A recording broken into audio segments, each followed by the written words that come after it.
As the business landscape continues to evolve, Nigerian companies are turning to artificial intelligence to stay ahead of the curve.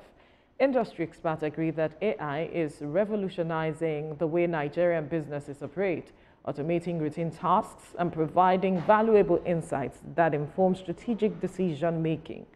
Artificial intelligence has become vital for driving economic growth and enhancing various sectors, leveraging essential techniques such as machine learning and natural language processing across diverse industries, including healthcare, agriculture, and finance.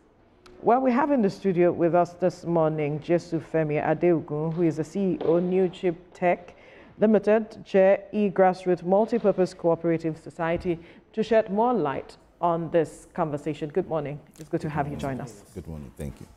Now, when we're talking about the changing landscape of businesses, like we have rightly pointed out, AI is revolutionizing that space. And I want to know how quickly, from your perspective, Nigerian businesses are pivoting towards this change that we're witnessing. Okay, thank you for the question. I'll start with saying that before going into how they're quickly changing into usage of AI, I've discovered that quite a number of Nigerian businesses does not really understand what AI is.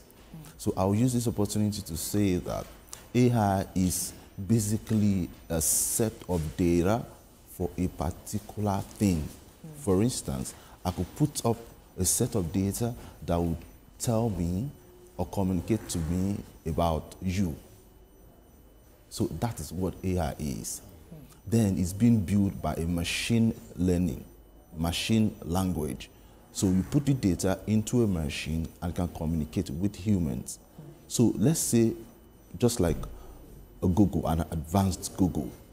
You search Google library, it gives you a result, but this time, all the data is in a machine that can communicate like a human being.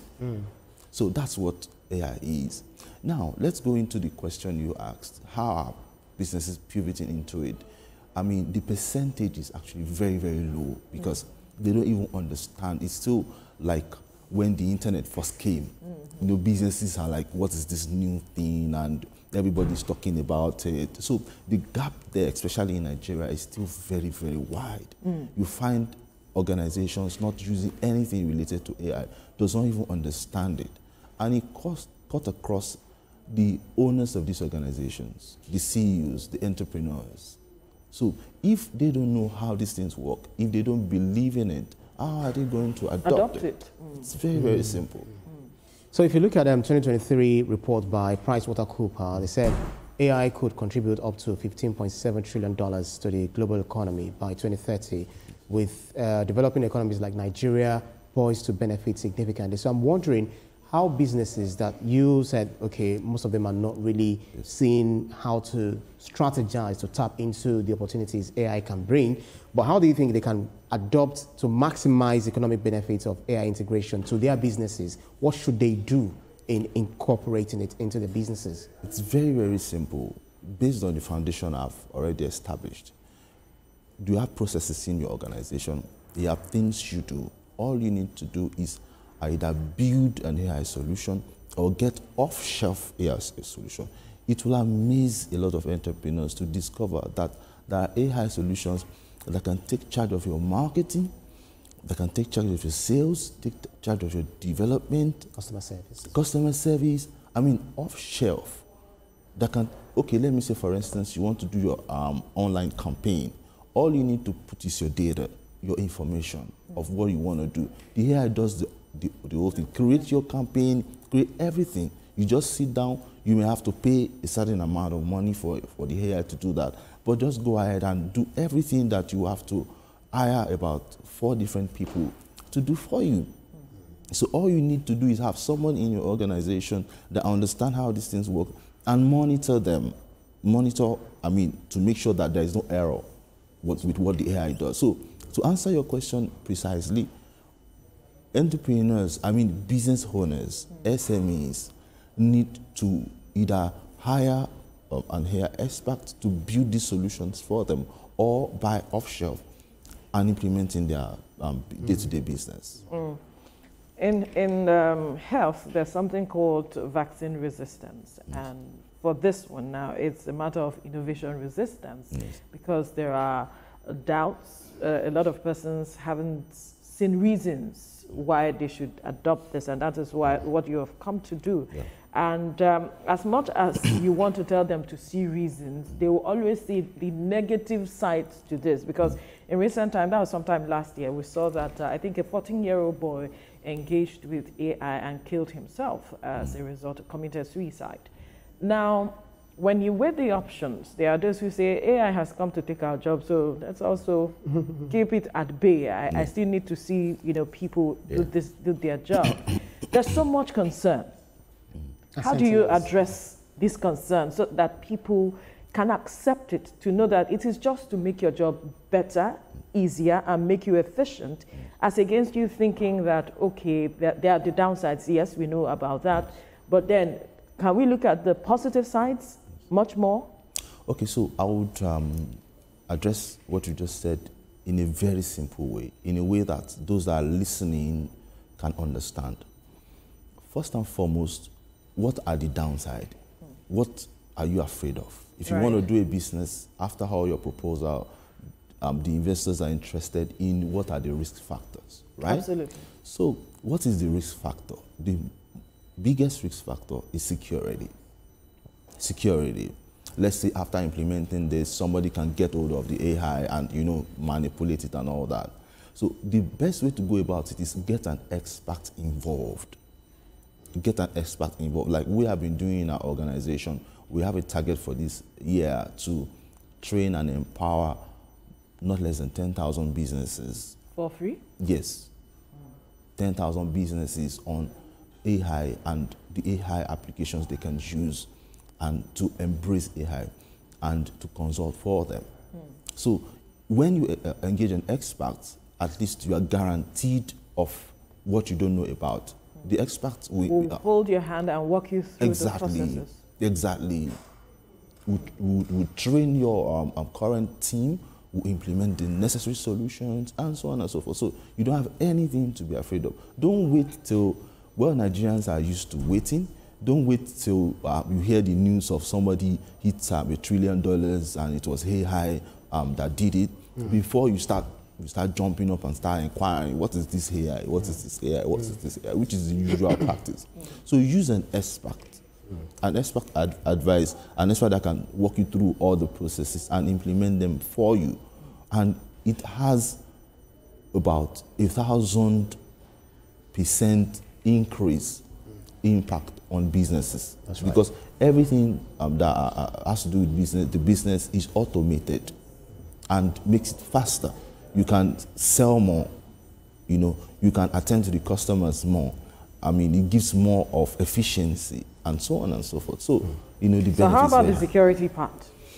Yeah. So it is the expert's responsibility to ensure, because some of the organizations that are already implementing AI, we are also campaigning for them that there is also a part that you have to secure. You have to secure, because technology also comes with its risk. That's right. So don't just go all the way alone by yourself.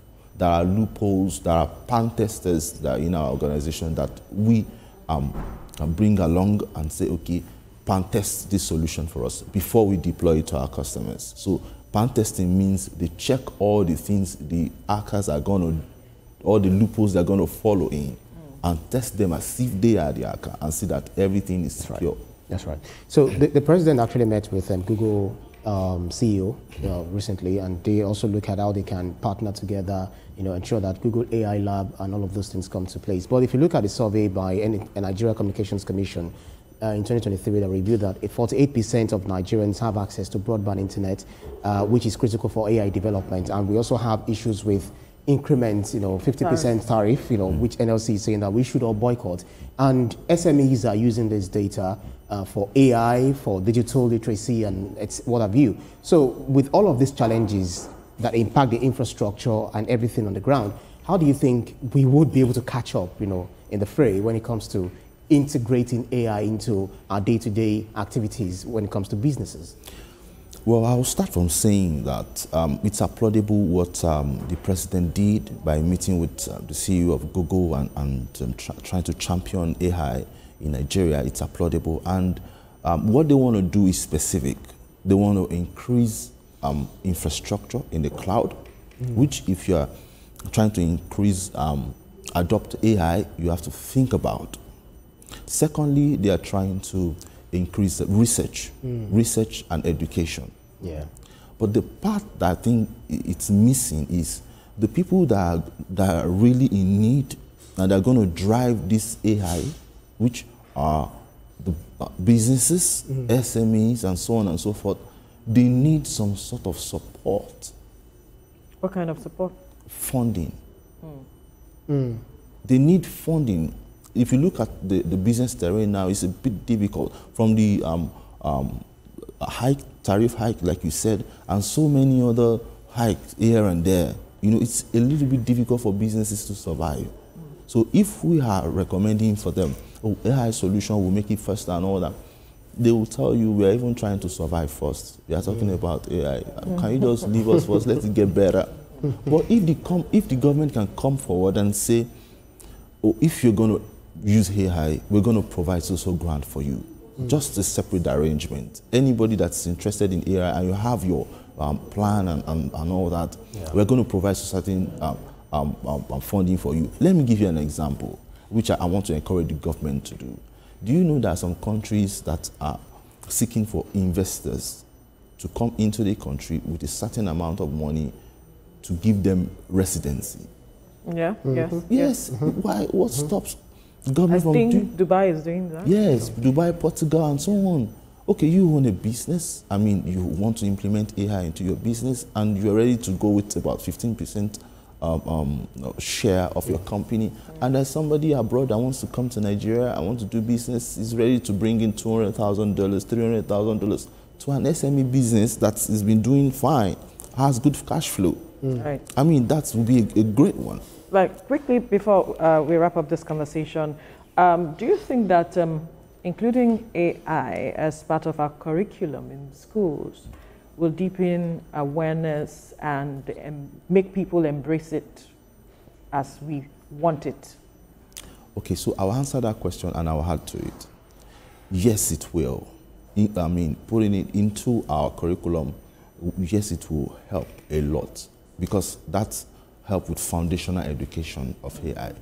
Secondly, like you were talking before we start the show, there is a gap between the young one and the legitimate technology. Really? Yeah. The younger ones.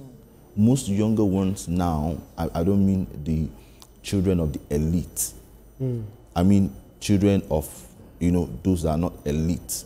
Most of them tends towards fraud, yahoo. So this AI of a thing can be a channel to bring these people in. And how would the government do that?